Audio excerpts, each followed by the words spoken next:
Assalamualaikum warahmatullahi wabarakatuh. Waalaikumsalam warahmatullahi wabarakatuh.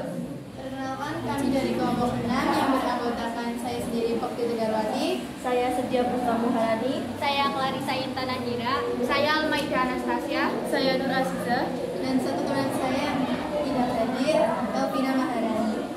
Berdirinya kami di sini akan mempresentasikan hasil PPT Kanva kelompok kami dalam judul Integrasi Nasional. yang pertama, KD 10A ancaman terhadap integrasi nasional. Posisi Maju satu silam langkah.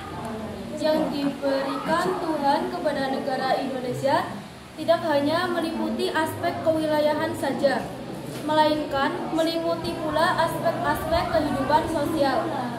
Posisi silang Indonesia merupakan sebuah potensi sekaligus ancaman bagi integrasi nasional bangsa Indonesia.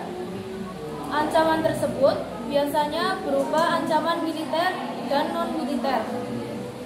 Ancaman di bidang militer. Ancaman militer dapat didefinisikan sebagai potensi atau kemungkinan serangan fisik atau agresi oleh negara terhadap negara lainnya.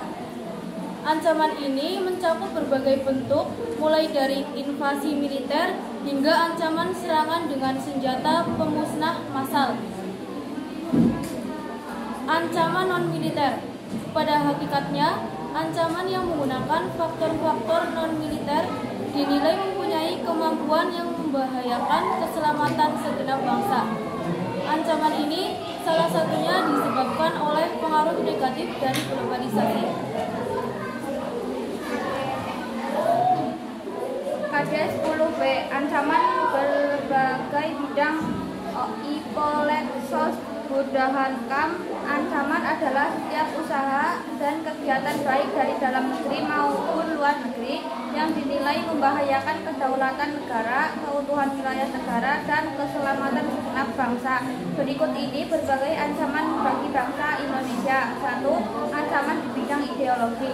Salah satu ancaman terhadap ideologi negara adalah agresi dari wilayah lain.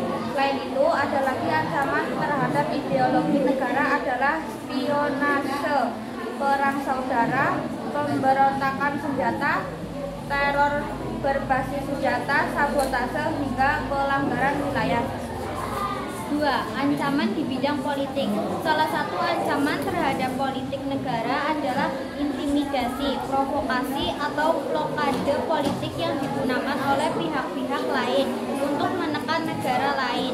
3. Ancaman di bidang ekonomi. Pada saat ini, ekonomi suatu negara tidak bisa berdiri sendiri. Hal tersebut merupakan bukti nyata dan pengaruh globalisasi. Dapat dikatakan saat ini tidak ada lagi negara yang mempengaruhi globalisasi. Ancaman internal seperti inflasi, pengangguran, infrastruktur yang kurang memadai, dan ketidakjelasan sistem ekonomi. Ancaman eksternal seperti kinerja ekonomi yang buruk, daya saing yang rendah, ketidaksiapan menghadapi globalisasi, dan tingkat ketergantungan pada pihak asing.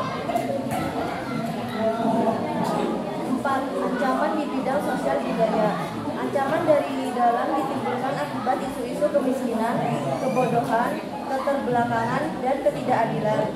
Adapun ancaman dari luar timbul akibat pengaruh negatif globalisasi, yaitu gaya hidup konsumtif dan mengonsumsi barang luar negeri, sifat hedonisme, dan sikap individualisme.